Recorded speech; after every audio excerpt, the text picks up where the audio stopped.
la vidéo d'aujourd'hui, je vais dire tout ce que tu dois savoir sur les garants financiers. Et tu dois savoir que avant de venir étudier en Suède, tu dois avoir quelqu'un qui doit financer tes études.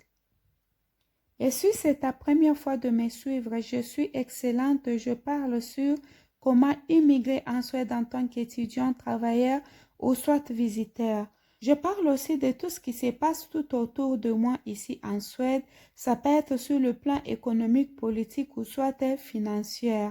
Si tu es intéressé, abonne-toi pour découvrir le merveille de la Suède sur cette chaîne.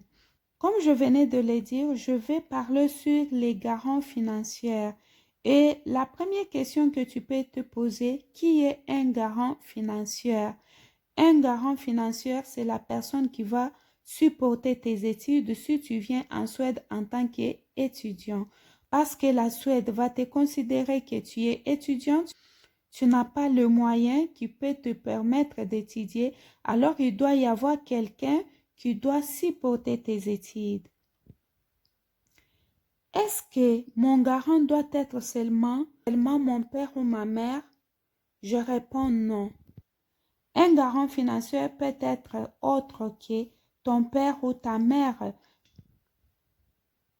Ça doit être un membre proche tel que ton frère, ta sœur, ton oncle, ta tante, voire même un ami proche peut être un garant financier. Et toi aussi, tu peux être un garant financier de tes études.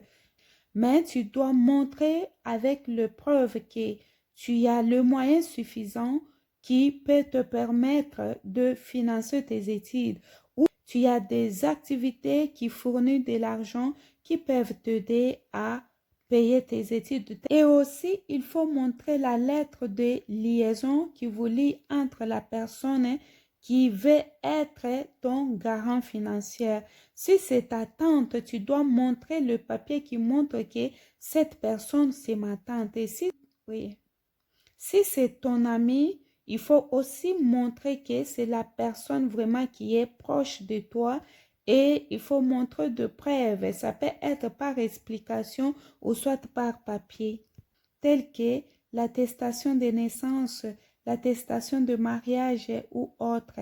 Si par exemple toi tu dis que mon garant c'est mon oncle et qu'on appelle l'oncle en question dit que non, je ne suis pas l'oncle, je suis l'ami, là ça sera aussi un problème. Il faut avoir le même langage, mais dans la plupart des cas, on demande toujours de preuves de liaison que vous avez avec la personne. Les garants doivent prouver qu'il a un fonds pour te permettre de payer tes études en Suède. Quand tu reçois ta lettre d'admission, c'est bien mentionné combien ça va t'écouter pour étudier dans cette université ou collège pendant un an et combien ça peut t'écouter pour vivre dans cette région que tu vas étudier pendant un an. Par exemple, sur le frais de scolarité pour la session pendant une année est de 15 000 $ et pour survivre à peu près 10 000 $, ce qui veut dire que tu dois avoir 25 000 $ dans ton compte. Est-ce que tu es obligé d'avoir un compte bancaire en Suède? La réponse est non. Tu n'as pas besoin d'avoir un compte bancaire en Suède. Avec ton compte du pays, l'affaire est réglée. Combien d'argent ton garant doit avoir dans son compte bancaire? Ce qui compte plus, ce sont les activités qu'il fait pour payer tes études. Si c'est un salarié, on doit se rassurer combien il gagne par mois. Ce n'est pas le montant dans le compte de ton garant qui compte, mais combien il gagne par mois. Et par exemple, s'il est un salarié, il faut montrer un relevé de solde bancaire et ça doit venir de la banque. En plus, la personne doit montrer le relevé bancaire de 3 derniers mois. Ça doit venir de la banque. Ensuite, ton garant financier doit montrer sa lettre d'emploi pour montrer qu'il a une assurance de travail et il est à mesure de payer tes études. C'est juste que l'ambassade doit se rassurer que ton garant est capable de payer tes études.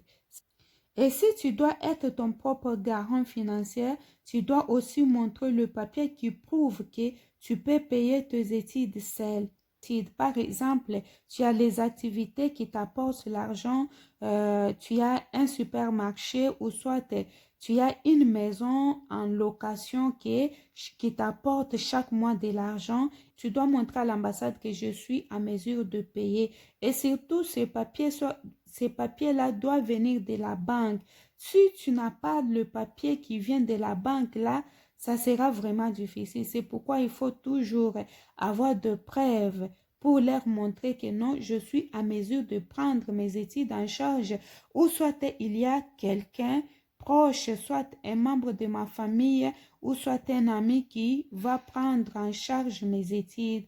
Et tout ça, tu dois toujours montrer le preuve bancaire qui montre que la personne est à mesure de payer mes études.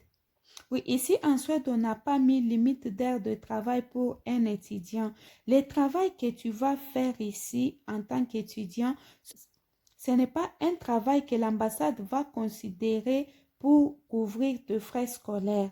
Et avant qu'on te donne le visa étudiant, on doit se rassurer que tu as l'argent dans ton compte, c'est-à-dire l'argent pour une année que tu vas financer tes études. Oui, tu as aussi l'argent qui va te permettre à survivre pendant une année. Et cet argent-là, souvent, c'est obligatoire d'avoir ça dans ton compte. Et ils doivent aussi se rassurer que ton garant est à mesure de payer tes études. Il faut qu'une personne qui gagne, par exemple, 2 000 $ par mois ou soit 1 800 $ par mois, là, ça se comprend. Mais moins de 1 800 $, ça sera très difficile que la personne puisse te prendre en charge et surtout que les études universitaires pour les étudiants internationaux en Suède est cher. Là, il faut vraiment tenir compte de ça. Tu peux avoir plusieurs garants financiers. Là, ça peut même te permettre que si un garant financier reçoit 1 000 $ par mois et l'autre reçoit 500 $ et l'autre aussi reçoit par exemple 12 000 $, ça sera déjà quelque chose parce qu'on sait que celui qui reçoit 1 000 $ va te donner 500, celui qui reçoit 12 000 peut te donner 600 et celui qui reçoit 500 $ peut te donner 100 $. C'est suffisant pour un étudiant. Tu peux même avoir 5 ou 6 garants, ça ne dérange pas. Est-ce que mon garant financier doit être quelqu'un qui vit en Suède? Je vais répondre non. Quel que soit les lieux d'habitation de ton garant financier, cela ne cause pas un problème. Ce qui compte est que la personne est capable de supporter tes études, quel que soit son lieu d'habitation. Et il faut aussi se préparer. Étudier à l'étranger, ça demande de l'argent, ça demande les sacrifices. Il faut vous préparer. Vous n'êtes pas obligé de venir cette année pour étudier ou l'année prochaine. Vous pouvez proclamer dans 3 ans. Et dans 3 ans là, vous vous préparez bien financièrement et quand vous serez ici, vous allez étudier tranquillement. Ne vous précipitez pas. À n'importe quel âge, vous pouvez venir étudier. Il n'y a pas de limite d'âge pour venir étudier en Suède. J'espère que je vais essayer de répondre à quelques questions qui m'ont été posées. Et ce n'est pas tout, il faut aussi faire de recherches personnelles sur les garants financiers. Merci de m'avoir suivi du début jusqu'à la fin et nous allons nous revoir à la prochaine. Bye.